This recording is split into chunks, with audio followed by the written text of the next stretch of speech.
Ayta olaman, bu videoni Damaschi hamda Labovchi akalarimiz ko'rishi shart hamda majburiy. Bu Damas'imizga shunaqangi idealniy darajada 3 talik porsin karburator motori bo'ladi. Bilsalaringiz, buni akamiz injektor motor kelgan ekanlar. Chiroyli holatda original jihozlari bilan 4-pokoleniya propan uстановка qiladi. Bitta ko'rsatib o'tamiz, joylashuvini hamda qo'yilgan zapchaslarini o'zingiz ko'rib, bitta baho berib, like bosib, Damaschi hamda Labovchi akalarga sekin jo'natib qo'yasiz. Keyin qo'shib turgan. Bu mashinamizga qo'yilgan farsyonkalarimiz W01 3 talik original farsyonkalar bilan italyanskiy shlanka qilib, miyalarini ichkariga stak original qilib joylashtirib, yoniga qo'yib yubordik.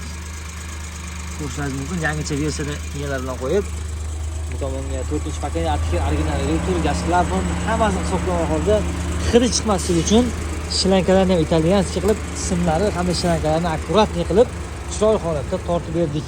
Orqasiga qo'yilgan baloni 50 litalik balon qo'yildi, xudo xolasa. Kimga shunaqa sifatli hamda ishonchli metan hamda propan xizmat kerak bo'ladigan bo'lsa, Smart Avtogaz doim xizmatdamiz.